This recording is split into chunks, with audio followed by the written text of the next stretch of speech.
بسم اللہ الرحمن الرحیم۔ آئی کیو وائس ٹی وی کے معزز سامعین کرام، السلام علیکم۔ گمنام ہونا مشہور ہونے سے 1000 گنا بہتر ہے۔ اس شخص سے ڈرو جو خدا سے نہیں ڈرتا۔ غریبوں کی ہائے اور فارغ لوگوں کی رائے کبھی نہیں لینی چاہیے۔ دھوکہ بڑی کمال کی چیز ہے، کبھی کھا کر دیکھو، سمجھدار ہو جاؤ گے۔ تخیل کا بھی بڑا فائدہ ہے، بندہ جسے چاہے اپنے پاس بٹھا سکتا ہے اور جب چاہے کسی کے پاس سے اٹھ کر جا بھی سکتا ہے۔ ماں ہر رشتے کا کردار نبھا سکتی ہے، لیکن ماں کا کردار کوئی رشتہ نہیں نبھا سکتا۔ ہمیں الف انار سے زیادہ الف انسانیت سیکھنے کی ضرورت ہے۔ کسی گناہ کا عام ہو جانا اسے حلال نہیں کر دیتا، بلکہ عذاب الہی کا خطرہ مزید بڑھا دیتا ہے۔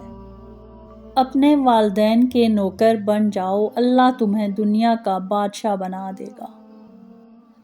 تپتے ہوئے صحرا میں ایک ٹھنڈی چھاں ہوتی ہے، تیری ہو یا میری ہو، ماں تو ماں ہوتی ہے۔ خواہشات کو جنون نہ بنائیں، زندگی میں بہت کچھ ہمارے لیے نہیں ہوتا۔ زندگی چھوٹی نہیں ہوتی، بس ہم جینا دیر سے شروع کرتے ہیں۔ جب تک راستے سمجھ میں آتے ہیں تب تک لوٹنے کا وقت ہو جاتا ہے۔ سر اٹھا کر رب سے نہ ملنے والی چیزوں کا تقاضا کرنے سے پہلے سر جھکا کر رب سے ملنے والی نعمتوں کا شکر تو ادا کر لیں۔ سیانے کہتے ہیں اتنے اجلے نہ بنو کہ دوسرے لوگ میلے نظر آئیں۔ انسان کے بہترین ساتھی اس کی صحت ہے، اگر اس کا ساتھ چھوٹ جائے تو ہر رشتے کے لیے بوجھ بن جاتا ہے۔ اپنی صحت کا خیال رکھیں۔ جتنی ذہانت کسی کی بات کا جواب دینے کے لیے ضروری ہے، اس سے کہیں زیادہ ذہانت اس کی بات کو سمجھنے کے لیے ضروری ہے۔ کتابیں بہترین دوست ہیں، مطالعہ غم اور اداسی کا بہترین علاج ہے۔ کبھی نہ کبھی کام پڑ سکتا ہے۔ لوگ آدھے رشتے اس وجہ سے نبھا رہے ہیں۔ ہتھوڑے کے آخری وار سے پتھر ٹوٹ جاتا ہے، لیکن اس کا یہ مطلب نہیں کہ پہلے وار بیکار تھے۔ حقیقت بس یہی ہے کہ کامیابی مسلسل کوششوں کا نتیجہ ہوتی ہے۔ جس ڈاکٹر کی فیس ایک مزدور ادا نہیں کر سکتا، وہ ڈاکٹر مسیحا تو کیا انسان کہلانے کے لائق بھی نہیں ہے۔ گھر سونے چاندی سے نہیں، ہمیشہ اچھے اخلاق سے آباد ہوتے ہیں۔ یقیناً ہدایت انہی کو ملتی ہے جو ہدایت چاہتے ہیں۔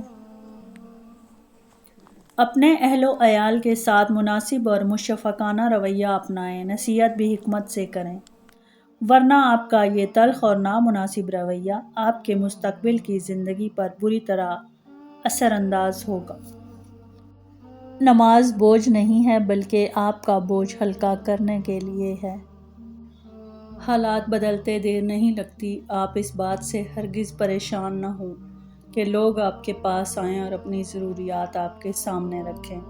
ہمیشہ یہ بات ذہن میں رکھیں کہ آج لوگوں کا آپ کے پاس آنا بہتر ہے اس بات سے کہ کل آپ کو لوگوں کے پاس اپنی حاجات کے لیے جانا پڑے۔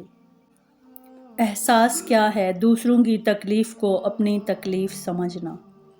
صرف دل ہی کے اچھے ہونے سے بہتر ہے کہ انسان زبان کا بھی اچھا ہو، کیونکہ لوگوں کا واسطہ سب سے پہلے آپ کی زبان سے پڑتا ہے، دل تک تو کچھ ہی لوگ پہنچتے ہیں۔ جس کنویں سے لوگ پانی پیتے رہیں وہ کبھی نہیں سوکھتا، لوگ پانی پینا چھوڑ دیں تو کنواں سوکھ جاتا ہے۔ یہ قدرت کا قانون ہے اور یہ بڑے راز کی بات ہے۔ اگر زبان کی پھیلائی ہوئی مصیبتوں کا جائزہ لیں تو معلوم ہوگا کہ خاموشی میں کتنی راحت ہے۔ بعض لوگ تحمل و برداشت کو نقصان اور خاموشی کو شکست سمجھتے ہیں، جبکہ وہ یہ نہیں جانتے کہ برداشت کر لینا بدلہ لینے سے زیادہ ہمت طلب کام ہے، اور خاموشی میں کسی بھی کلام سے زیادہ طاقت ہوتی ہے۔ حضرت علی رضی اللہ تعالیٰ عنہ فرماتے ہیں کہ 6 چیزوں کی شکایت کبھی نہ کرنا: 1 اپنی قسمت کی، 2 اولاد کے سامنے اپنے بڑوں کی، 3 اپنا ذاتی مکان ہوتے ہوئے اس کی تنگی کی، 4 بھول کر بھی اپنے ماں باپ یا استاد کی، 5 غیر کے سامنے اپنے دوست کی، اور 6 رخصت کرنے کے بعد مہمان کی۔ حضرت لقمان کی اپنے بیٹے کو نصیحت: نماز کے وقت اپنے دل کو قابو میں رکھو، دسترخوان پر اپنے ہاتھ کو قابو میں رکھو، کسی کے گھر جا کر اپنی آنکھوں کو قابو میں رکھو، کسی کی محفل میں بیٹھو تو اپنی زبان کو قابو میں رکھو، اللہ اور موت کو ہمیشہ یاد رکھو، اپنی نیکیاں اور دوسروں کی برائیاں بھلا دو۔ اللہ کی پکڑ سخت ہے، ہمیشہ اللہ سے ڈرتے رہنا اور کبھی بھی کسی کی غربت، بے بسی اور بیماری کا مذاق مت اڑانا۔